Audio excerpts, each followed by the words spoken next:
நள்ளிரவு நேரம் ஒரு 2:30 மணி இருக்கும்.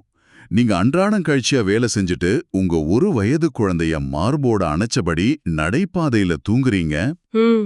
திடீர்னு முழிச்சு பாக்குறீங்க, உங்க குழந்தை அங்க இல்ல, மாயமாகிடுச்சு.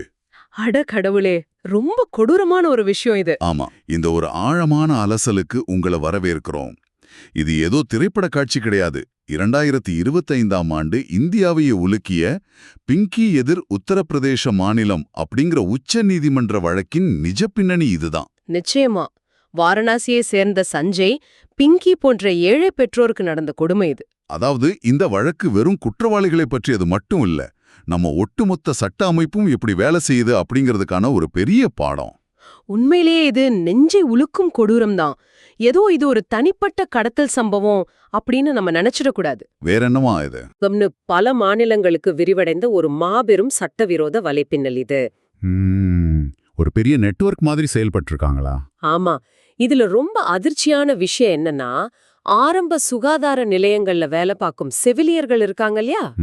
நர்ஸுகளா? ஆமா, அவங்களே இதுல இடைத்தரகர்களா செயல்பட்டிருக்காங்க. ஏழை குழந்தைகளை கடத்தி குழந்தை இல்லாத தம்பதிகளுக்கு வெறும் 20,000 ரூபாயிலிருந்து 4 லட்சம் ரூபாய் வரைக்கும் வித்திருக்காங்க. 20,000 ரூபாய்க்கா? நினைச்சு பார்க்கவே பகீர்னு இருக்கு. இந்த 4 லட்சம் ரூபாய் வியாபாரத்தை தடுத்து நிறுத்திய காவல்துறைக்கு ஒரு பெரிய அதிர்ச்சி காத்திருந்தது. ஆமா, அந்த ஜாமீன் விவகாரம் தானே. சரியா சொன்னீங்க. அதுதான் அலகாபாத் உயர்நீதிமன்றம் கொடுத்த ஜாமீன். அதாவது வங்கி கொள்ளையனை கஷ்டப்பட்டு பிடிச்சிட்டு மீண்டும் வங்கியின் சாவிய அவங்கிட்டே கொடுப்பது போல ஒரு விஷயம் இது. அவங்க எப்படி அவ்வளவு எளிதா வெளியே வந்தாங்க? அதுதான் இங்க இருக்கிற மிகப்பெரிய சட்ட முரண்பாடு. கீழமை நீதிமன்றங்கள் வழக்கமா பின்பற்றும் ஒரு இயந்திரத்தனமான நடைமுறை தான் இதற்கு காரணம். இயந்திரத்தனமான நடைமுறையா? அதாவது எந்த யோசனையும் இல்லாம கொடுக்கறதா? ஆமா, அதாவது ஜாமீன் என்பது விதி, சிறை என்பது விதிவிலக்கு அப்படிங்கிற அடிப்படை தத்துவத்தை மட்டும் வச்சுக்கிட்டு குற்றத்தோட தீவிரத்தை அவங்க பார்க்க தவறிட்டாங்க. ஒரு நிமிஷம், குற்றவாளிகள் மேல என்ன பிரிவுகள் பதியப்பட்டிருந்தது?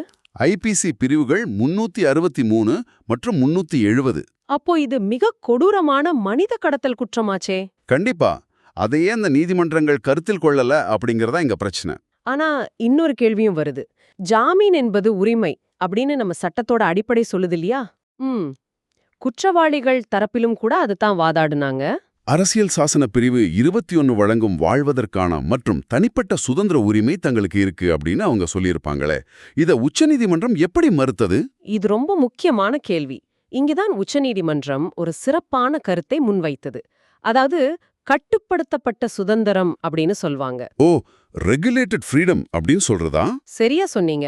அரசியல் சாசன பிரிவு 21 வழங்கும் சுதந்திரம் அப்படிங்கிறது முழுமையானது கிடையாது. அதாவது யாருக்கு மேனாலும் எப்படிப்பட்ட சுதந்திரமும் இல்ல. ஆமா, ஒரு கடத்தல்காரனின் தனிப்பட்ட சுதந்திரத்தை விட சமூகத்தின் பாதுகாப்பும் அந்த பிஞ்சு குழந்தைகளின் உயிருமே ரொம்ப முக்கியமானது அப்படின்னு உச்சநீதிமன்றம் திட்டவட்டமா தீர்ப்பளித்தது. இதில்தான் அந்த நுட்பமான சட்ட வேறுபாட்டை நாம் கவனிக்கணும். உச்சநீதிமன்றம் இங்கே செய்தது சாதாரணமான ஜாமீன் ரத்து கிடையாது. ரத்து பண்ணது மட்டும் கிடையாது. இது அடிப்படையில் தவறான ஒரு உத்தரவை முழுமையாக ரத்து செய்வது. அதாவது செட்டிங் அசைட் அ பெர்வர்ஸ் ஆர்டர் அப்படின்னு சட்டத்துல சொல்லுவாங்க. இத நேர்கள் புரிஞ்சிக்க கொஞ்சம் விளக்கமா சொல்ல முடியுமா? கண்டிப்பா. ஒரு உதாரணம் சொல்றேன். ஜாமீனை ரத்து செய்வது அப்படிங்கிறது சிக்னலை மதிக்காம போனதுக்காக ஒருத்தரோட ஓட்டுநர் உரிமத்தை பறிப்பது மாதிரி. சரி. ஆனா உச்சநீதிமன்றம் இங்கே செய்தது, இவனுக்கு வண்டி ஓட்டவே தெரியாது, எப்படி இவனுக்கு ஓட்டுநர் உரிமம் கொடுத்தீர்கள் அப்படின்னு கேட்டு உரிமம் கொடுத்த அதிகாரத்தின் தகுதியே ரத்து செய்வதற்கு சமம். மிக சரியான உதாரணம்.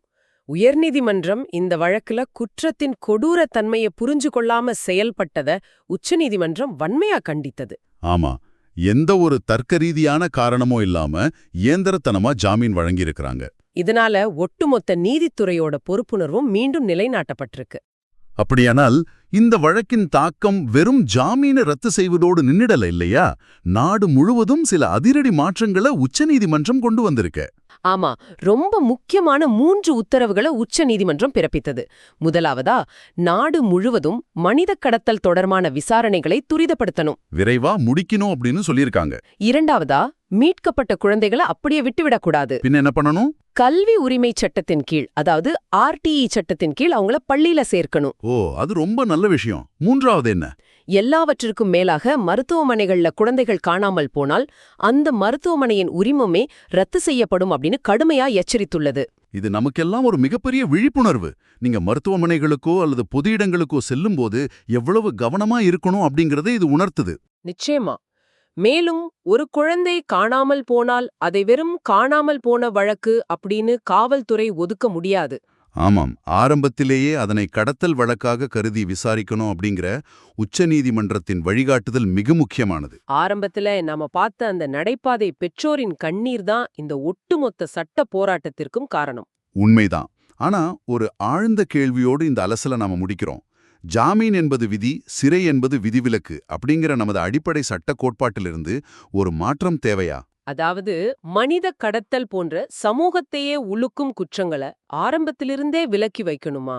ஆமாம், நம் சட்ட அமைப்பில் இன்னும் வெளிப்படையான கடுமையான மாற்றங்கள் தேவையா? சிந்தித்து பாருங்கள்.